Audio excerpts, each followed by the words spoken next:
Salut à tous. Aujourd'hui nous allons débuter une nouvelle série de vidéos.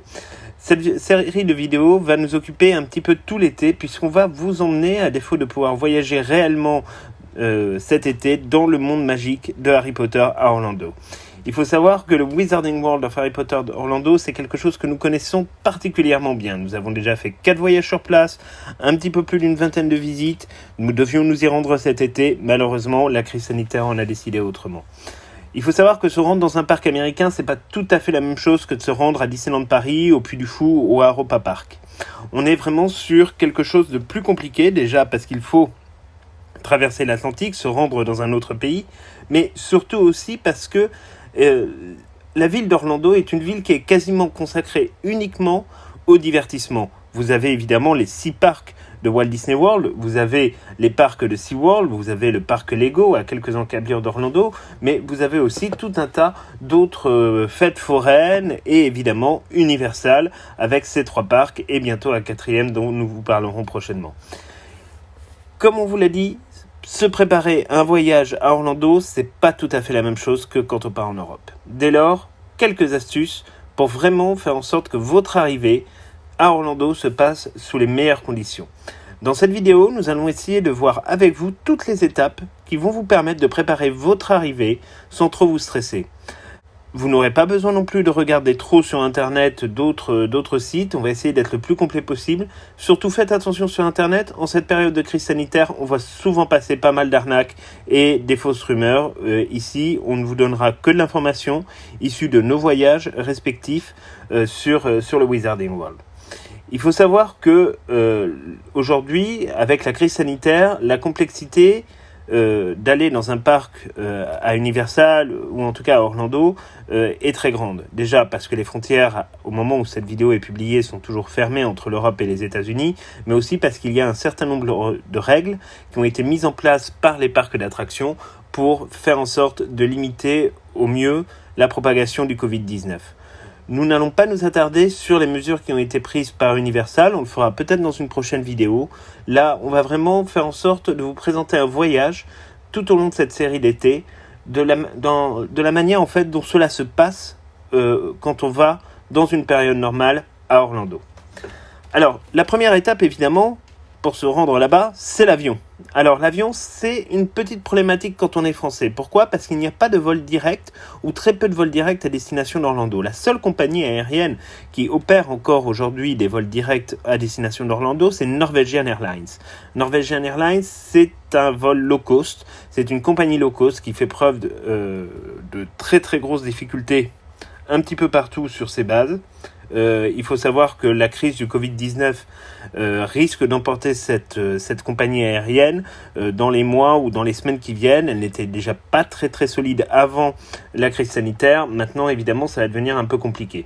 Les solutions, néanmoins, elles existent, mais elles se feront la plupart du temps par correspondance, soit à Amsterdam, soit à Barcelone, soit également à Francfort.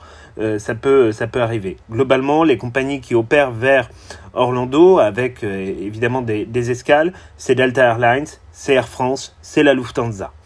Vous avez aussi un certain nombre de compagnies comme British Airways qui peuvent également faire au départ de Londres un certain nombre de vols, y compris des vols directs, mais voilà, encore une fois, ce ne sera pas à partir de notre territoire. Si vous vous y prenez à l'avance, très sincèrement, les billets d'avion peuvent être relativement abordables. Il faudra compter à peu près entre 500 et 700 euros par personne aller-retour, en dehors d'une compagnie low cost, mais évidemment, c'est des réservations qui doivent se faire bien en amont. Il est évident que la crise sanitaire que nous traversons aujourd'hui aura des répercussions importantes sur le trafic aérien et sur les prix. Pour l'instant, c'est un peu difficile de dire ce qu'il va en être. Il faudra attendre quelques mois encore pour vraiment se rendre compte de l'évolution des tarifs, soit à la baisse, soit à l'augmentation, mais de cela, nous pourrons reparler dans une prochaine vidéo. Prendre son avion, évidemment, comme d'habitude, quand on part en vacances, on ne le fait pas au dernier moment parce qu'au dernier moment, les prix pour aller en Floride peuvent être très chers, notamment pour se rendre par exemple à Miami ou alors dans un état voisin comme Atlanta où l'aéroport est gigantesque et on dispose d'un certain nombre de liaisons aériennes directes vers Atlanta. Les prix peuvent vraiment être décourageants. On est sur du 1500 voire 2000 euros aller-retour et ça, évidemment, ça creuse le budget. La deuxième étape, c'est évidemment de choisir son hébergement. Son hébergement, c'est toujours quelque chose d'un peu compliqué puisque à Orlando, vous avez beaucoup de possibilités. La possibilité numéro 1, ça va être de vous rendre sur un hôtel qui est directement sur le site d'Universal, puisque Universal comporte un certain nombre d'hôtels, c'est le principe du resort, où vous allez pouvoir loger. Alors, ils sont au nombre de 7. Il y a le Hard Rock Hotel, le Loews Portofino Bay Hotel, le Loews Royal Pacific Resort, le Loews Sapphire Falls Resort, l'Universal Aventura Hotel, le Cabana Bay Resort, l'Endless Summer Resort et enfin le Surfside Inn & Suites. Il faut savoir qu'il y en a à peu près pour tous les prix, ça va du plus luxueux jusqu'à des hôtels assez bas de gamme de type motel, mais qui restent néanmoins tout à fait corrects. Et le gros avantage, c'est que vous êtes à proximité des parcs d'Universal. Deuxième possibilité, c'est d'aller dans un hôtel à l'extérieur. Il faut savoir que tout autour d'Orlando, il y en a beaucoup. Vous trouverez toutes les gammes d'hôtels possibles et imaginables, allant du motel jusqu'à évidemment des palaces comme le Waldorf Astoria, situé à proximité de Disney World. Et d'ailleurs, troisième possibilité, c'est évidemment d'aller loger dans un hôtel du parc Disney World, puisque là, eux aussi comportent un certain nombre d'hôtels. Mais pour ça, on vous invite plutôt à aller voir la chaîne de notre ami Lextopia, qui lui saura parfaitement vous conseiller sur la manière de vous rendre à Disney World, si cela vous intéresse. Et en même temps, on vous invite évidemment à vous y rendre. Ce serait un petit peu dommage, compte tenu de la beauté des sites de Disney World. Pour revenir aux hôtels de site, comme on vous disait, il y a 7 hôtels qui sont assez proches des parcs. Alors il faut savoir que c'est des hôtels pas au sens véritablement européen du terme. Nous, un hôtel c'est fait pour dormir, éventuellement il y a un restaurant, une piscine et ça en reste là. Non, dans les hôtels des resorts à Orlando, vous pouvez vraiment y vivre. On est plus proche du club de vacances qu'autre chose. Vous avez de nombreuses piscines, de nombreuses activités possibles et imaginables, y compris des sorties à droite à gauche qui sont proposées avec tout un tas de systèmes de navettes vers les parcs. Et franchement, il y a quelque chose vraiment d'assez intéressant à découvrir l'univers des hôtels, comme on peut le connaître donc à Orlando. Vous pourrez notamment avoir accès également à tout un tas de restaurants avec une thématisation parfois qui est assez fantastique. On vous invite, si votre portefeuille le permet, à regarder ça. Alors, il y a des avantages à être sur des hôtels sur le site. Pourquoi ? Parce que vous allez avoir 2 très gros avantages qui peuvent vous être donnés au moment où vous réservez sur le site internet d'Universal. Vous allez avoir ce qui s'appelle l'Universal Express Unlimited Access. En fait, pour ceux qui connaissent Disneyland Paris, c'est un peu comme les Fast-Pass. Alors, ça veut dire que vous allez avoir une ligne d'attente dédiée qui va vous permettre d'aller plus vite que la ligne d'attente régulière. Sur cette ligne d'attente régulière, il peut y avoir parfois beaucoup de queues. Et donc c'est vrai que prendre ce pass, qui est compris généralement pour certains hôtels, les hôtels un petit peu haut de gamme, ça fait gagner quand même beaucoup de temps. Mais attention, ces Fast Pass, en tout cas ce pass Universal, n'est pas du tout valable pour toutes les attractions du parc Universal, et notamment par exemple pour Hagrid's Motorbike Adventures, la toute dernière attraction du Wizarding World. Malheureusement, il n'y a pas de queue pour les Fast-Pass d'Universal. Il faut savoir que ce Fast-Pass, vous pouvez aussi vous le procurer en commandant directement votre billet sur Internet ou en allant l'acheter aux caisses du parc pour un montant de 99$ par jour, ce qui vraiment va venir alourdir quand même le prix des billets. Et très sincèrement, on n'est pas forcément persuadé que ce soit une bonne chose et vraiment nécessaire d'en disposer. Deuxième gros avantage à être dans un hôtel du parc, c'est que vous allez avoir parfois l'admission matinale sur le Wizarding World ou le Volcano Bay. C'est le même principe qu'à Disneyland avec les Extra Magic Hours, où vous allez pouvoir arriver 1 heure avant l'ouverture du parc et donc commencer les files d'attente pour les attractions avant tout le monde. Ça, c'est vrai que c'est un bel avantage et qu'il y a vraiment quelque chose là d'assez magique de pouvoir rentrer en premier dans le Wizarding World et d'en profiter sans trop de monde. Il faut savoir que quand vous réserverez votre hôtel, si vous désirez aller sur le site, vous pourrez bénéficier parfois de demi-pensions à des prix relativement intéressants pour pouvoir vous restaurer sur le parc. Cependant, attention, parce que souvent, et dans la plupart des offres qu'on a pu constater, la demi-pension n'intègre pas les restaurants du Wizarding World. Ils sont hors promotion, ça veut dire que vous pourrez manger ailleurs dans Universal et dans Island of Adventures, mais vous ne pourrez pas manger à l'intérieur même du Wizarding World dans les 2 restaurants dont nous vous parlerons dans une prochaine vidéo. Donc il faut vraiment être très très attentif. Alors, L'inconvénient des hôtels à proximité de l'Universal, c'est qu'ils sont plus chers que des hôtels de chaîne ou des hôtels à l'extérieur du parc. Donc c'est vraiment un calcul à faire où il faudra calculer à la fois vos VTC, vos taxis ou éventuellement les frais de parking si vous avez une voiture de location.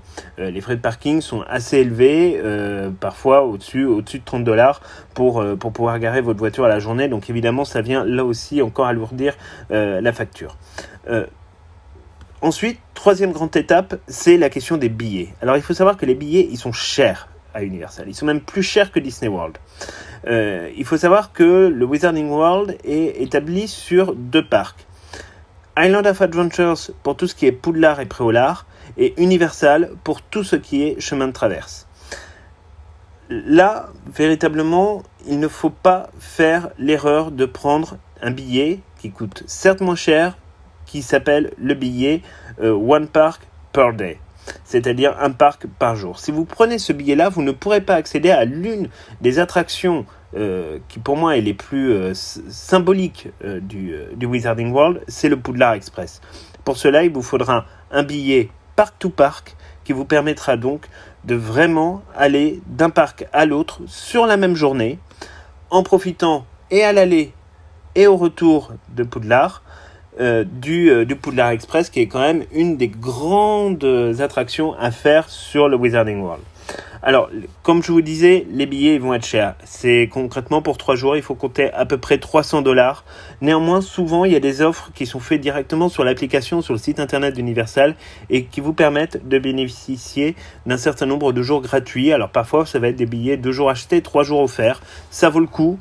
Mais voilà, il faut bien se renseigner et regarder un peu les promotions qui tombent. Autre possibilité, c'est éventuellement d'avoir recours à l'achat d'un pass annuel. Les passes annuels, contrairement à Disney World, sont pas très chers. Donc vous pouvez toujours le tenter, ça peut se faire.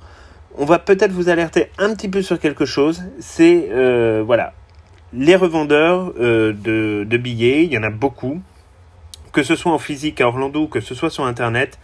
Il faut se méfier. Nous avons toujours un peu une méfiance là-dessus, pour la simple et bonne raison que malheureusement, parfois, soit il s'agit d'arnaques, soit sinon on vous propose des prix d'appel, mais avec beaucoup de conditions derrière, des jours où vous pouvez pas vous rendre sur le site, etc.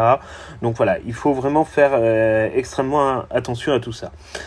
Enfin, on vous invite à télécharger sur l'App Store ou sur le Play Store d'Android l'application d'Universal qui est vraiment très bien faite et qui vous permettra d'avoir avec vous l'ensemble de vos billets sur votre smartphone. Et ça, franchement, c'est pas mal plutôt que de trimballer des papiers pendant tout votre séjour.